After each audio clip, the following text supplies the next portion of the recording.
With due respect to our chief advisor, our Nobel laureate, the only Nobel laureate of Bangladesh, যে ওরা কিছু personal interest এখানে উনি inject করতেছেন, মানে এটা আমার কাছে খুব অদ্ভুত লাগে। যেমন ধরেন আমি একটা ফোন পাইলাম যে কর প্রদান করতে হবে, ঠিক আছে, okay fine, I M a citizen, I must pay tax. কিন্তু এই যে গ্রামীণ ব্যাংকের যে ট্যাক্সের রেয়াত দেওয়া হলো, গ্রামীণ ব্যাংকের ট্যাক্স দিতে হবে না, এটা কি কারণে? ইট ইজ নট অনলি মানে illogical, disgraceful to look at. এইটা দেখতেও তো খারাপ লাগে যে উনি যে ব্যাংকের প্রতিষ্ঠাতা, উনি চিফ অ্যাডভাইজার, চিফ এক্সিকিউটিভ থাকাকালে সেই ব্যাংকের আপনার কি বলে যে কর দিতে হবে না, মানে এটা ডিসগ্রেসফুল না? এটা তো আমি হলে জীবনেও করতাম না, এটা কখনোই করতাম না।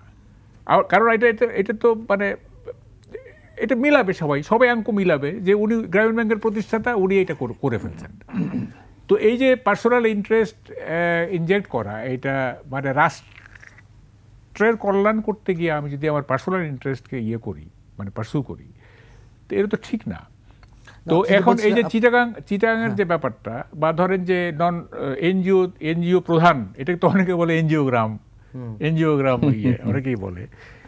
তো বলে এইটা তো ওই যে আমি বললাম যে his psyche determine the nature of the advisory council, উনি যেভাবে ভাবেন ঠিক সেইভাবে।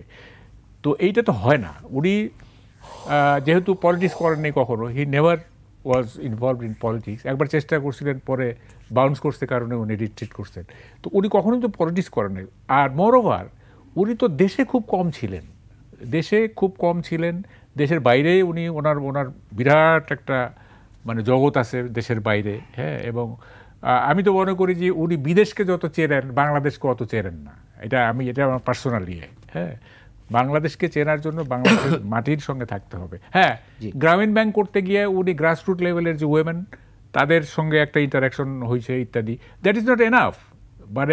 মানে পুয়ার ওয়েমেনদের সঙ্গে ডিল করা আর সমগ্র বাংলাদেশকে বোঝা বা বাংলাদেশের পলিটিক্সটাকে বোঝা, এইটার যে ক্রনোলজিটা বোঝা, এইটা তো অনেক টাফ ব্যাপার। হ্যাঁ, এটা অনেকে মনে করে কি ওইভাবে দেখলে তো তার প্রধান উপদেষ্টা পদটাই প্রশ্নবিদ্ধ হয়ে পড়ে। হ্যাঁ, না প্রধান উপদেষ্টার পদটা প্রশ্নবিদ্ধ আমি বলবো না, কারণ উনি তো ইমাজিনেটিভ, ওনার তো কল্পনা শক্তি আছে।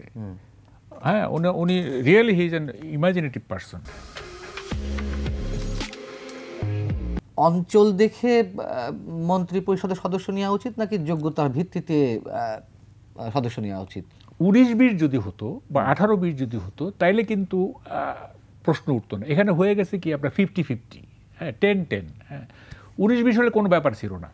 এখন কথা হচ্ছে, আপনি কি এটা মনে করেন যে হোল নর্দার্ন জোনে, গ্রেটার রাজশাহীতে কোনো যোগ্য লোক নাই? এটা কি আপনার কাছে মনে হচ্ছে? আচ্ছা, তো অবশ্যই আমি ওই বিতর্ক থেকে বলছি যে আমরা শুধু অঞ্চল দিয়ে অঞ্চল না, যোগ্যতার ভিত্তিতে না, অঞ্চল আর যোগ্যতা না, এটাকে আপনাকে কোয়েনসাইড করতে হবে যে আমাকে যোগ্য লোকও দেখতে হবে, আবার যাতে এই অ্যাডভাইজারি কাউন্সিলের মেম্বারটা রিপ্রেজেন্টেশনের একটা ক্যারেক্টার থাকে, একটা প্রতিনিধিত্বমূলক একটা চরিত্র থাকে। হ্যাঁ, যেমন ধরেন যে গ্রেটার রাজশাহীর যে পপুলেশন, এটা তো একটা বিগ পপুলেশন, তাই না?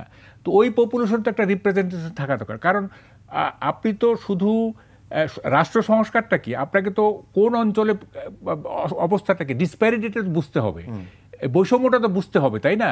ডিসপ্যারিটি না বুঝলে তো আপনি এক অঞ্চল তো অবহেলিত থাকে। যেন আমরা আগে কি দেখছি, মানে যেমন ধরেন শেখ হাসিনারা বলে গোপালগঞ্জ ওয়াজ প্রায়োরিটি, আবার বিএনপির আমলে বগুড়া ওয়াজ প্রায়োরিটি।